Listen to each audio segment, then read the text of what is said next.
There's this movie about a guy in middle school that has to deal with a bunch of lowlifes and ops blocking his progress despite himself being a bum. It's called The Notebook of a Useless Fetus, and it's whatever. But you know what's not whatever? The books. Back when I was a youth, I would read the versions of them on the Funbrain websites, and what do you know, it got made into a book series that I actually took the time to cop because I thought they were classics at the time, and they still are, I guess. I mean, as a fetus, I couldn't be asked to read actual text in a paperback form for fun or anything like that, but these books actually had pages to them, but the drawings and writing style were lit enough for me to read them front to back. I read the first 3 books and a couple after the 4th one, but I haven't kept up with the series in a minute, you know, cause I'm a grown-ass man. But like a minute ago, I heard they were making a movie based off this Heart series, and like a year later, I watched it on TV. Don't worry, it could never live up to the book's legacy, but a lot of you want me to go over it, so I might as well now. The movie starts out with the main character being awoken by his odd-ass older brother, because it's time to go to school. So the main character has to bust his ass to get ready for this unforeseen circumstance, but while he's doing the most, his father comes out to check him, and it turns out he's been trolled by his brother, because school won't even start for a minute, so his parents tell him to go back to bed and stop tweaking. Then it cuts to some scene, where the main character explains that the reason why his notebook has a pussy name in his cover is because his mom couldn't be asked to follow instructions, so now he's getting pressed for it at school.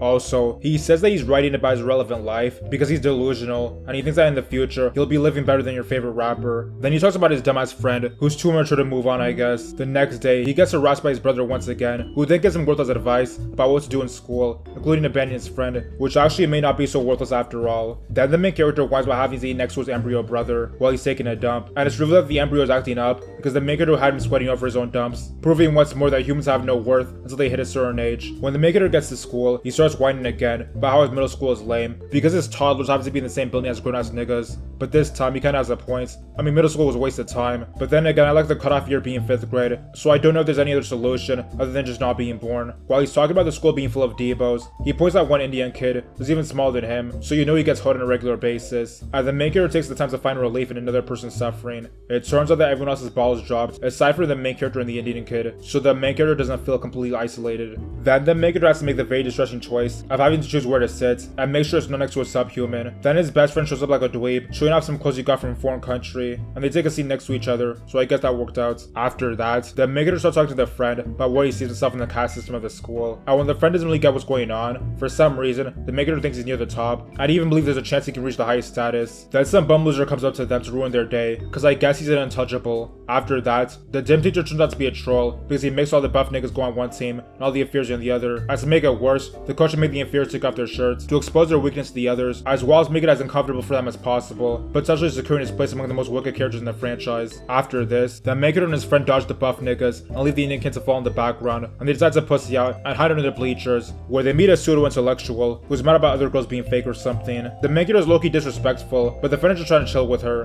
but the main character has them both retreat because he doesn't want to bring his property value down by associating with her in public. Then they put their shirts back on so they can false claim, but as they're walking, they notice an inspired piece of cheese on the ground. The main character was about to touch it until the Indian kid stops him and tells him a story about some kid getting ostracized for touching it, so he started a civil unrest by making niggas touch each other to avoid prosecution until it went to some other guy that moved, and for some reason he knows all of this, despite this being his first day at school too, but whatever. Then they get to the cafeteria, and the main character is fleeing himself, but it turns out he's an undesirable too, because the niggas are trying to let him hang with them, so he and his friend have no choice but to sit in the hallways where they're joined by the dweeb from earlier. As the school day is wrapping up, the main character thinks he survived, but then his friend uses incorrect terminology, which causes them both to get hoed by the upperclassmen, which triggers another fantasy by the main character, depicting his future as a wealthy asshole. And on the walk home, the main character gets on his friend's ass for not talking like how he's supposed to. Then the main character tries to come up with a game plan to move up in life, and his friend says his mom told him to be himself, which as we all know is terrible advice. The main character gets back home, where he's greeted by his brother. He tries to play off his school day like it was a W, but then he gets sold out by his friend, who tells him how it is, so the brother continues the bullying. After this, the main character and the friend go to their brother's room to do whatever, and the friend is already moaning about what the brother's gonna do if he catches him there, but the main character is trying to heal all that. Then he finds an old yearbook and sees that he has to be lit to get remembered, but the brother finds them and tells him that his life has come to an end, but for once in his life, the friend just has to be actually useful, and buys the main character some time to fuck off, so he has him in his room for a minute, until he has to take a piss, which he throws his feet his brother out to do, but then his important brother pops out the cut to do him dirty, and ends up getting pissed on, which makes him look bad in front of his mother, just another L to add to the collection. The next day, he and his friend are at school, and some tryhard loser tries to start something with him for no reason, but it turns out back when they were small, he was fucking crazy about her, and while I can't blame her for keeping the hatred, she's still a weirdo for going up to him unprovoked, so she gets no props. Then the girl from the bleachers comes to talk, and the main character's not trying to see her, but she tries to get him to join the school paper, and he isn't going. Eventually, the main character lets go for wrestling, because he thinks this is WWE, but when he gets there, he ends up getting hauled by the weirdo, and this is why straps exist. Then there's some scene where the main character ends up breaking his neighbor's property. So back at the crib, the main character's trying to get big, so his dad tries to give him words of encouragement, but it turns out actually putting effort in would take a minute to see results, so the main character isn't feeling it. Then the main character frauds his way into a new weight category during the wrestling session, so he has to throw hands with that child girl from earlier, as she puts him on his ass, and the girl from the bleacher gets it on camera, so now he looks like a hoe in front of the entire school. To get his reputation back up, the main character decides to have the latest fits, but then he's compromised by his friend, so everyone else gets on their Westboro Baptist Church shit, which makes the main character consider abandoning his friend,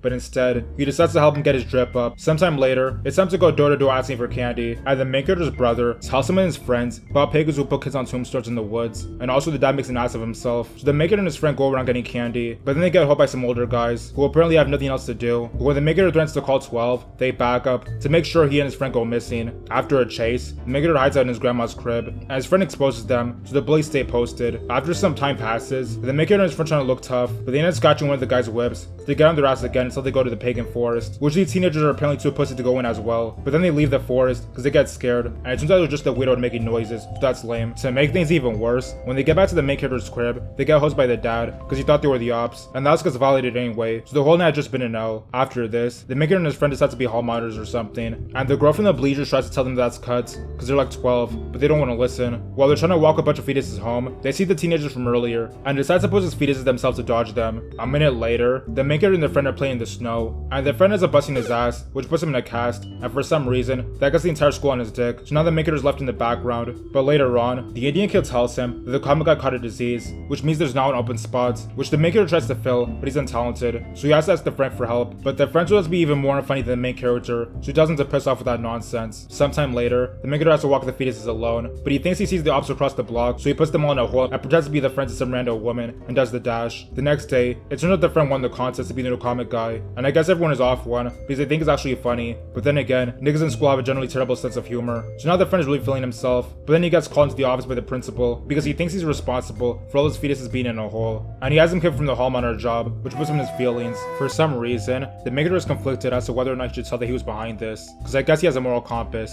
but not a strong one, because he decides to let the friend take the fall for it in the end. But then after the friend gets through with the sentencing, the main character lets him know that he's the reason he had to go out like that. The friend gets in his feelings and tells the main character that his contract won't be renewed, so the main character spends some time trying to get his friend back, but it doesn't work, and he just gets replaced with some other kid. So instead he hits up the weirdo to see if he can stay at his crib, but then the weirdo acts up, so the main character is down bad. In his newest quest for fame, the main character decides to try it for a play, and all the kids there are trash, but surprisingly, the main character actually sing. The director tries to have him as a double X, but then that tryout goes back at her absolute worst, starts tweaking on the teacher, talking about how she has connects from her parents. So at this point, she's lucky nobody has folded her yet, and the director has the main character play a tree, and at first, he's not trying to do that, but then the Indian kid tells him that they can throw stuff at the tryhard, so now it looks like that's the move. The director wasn't trying to give them armholes, but then some guy falls over, so it looks like mission accomplished for the main character. Eventually, it's the end of the play, and the main character's embryo brother makes him look bad, and also he can't be asked to do his one job and sing, so the tryer comes in whining, and the main character starts throwing shit at her, which eventually escalates into a jihad, and now the play is ruined, and the main character's at the lowest of casts, but it looks like the dad co-signs what he did, so that's cool. Later on, the brother lets the mom know about a lame dance that the main character was trying to hide from her, so he gets his get back by having his embryo brother get a porn magazine from the brother's bag, so the mom pulls up on him about it, and he gets punished, so the main character is feeling lit, but it goes away because he knows he's alone. Then at the dance, the mom tries to embarrass him, but then chills out, and tells him to go talk to the friend, but when he gets there, he just gets brushed aside. Then later on, the friend does the most with his mom, and some other day, the friend pulls up on the main character, asking to get a game he left behind back, but the main character isn't going, and they start talking wild to each other, so the traitor comes around to instigate conflict, but neither of them are about it, so they end up exposing themselves. But then the teenage Debos come back around, and prepare to get their get back on the main character and the friend. They make the friend eat the cheese, and then the authorities catch the randos on school property, so they're forced to retreat, and the whole population comes back to get on the friend's ass, but the main character covers for him, and gives a pseudo-intellectual speech.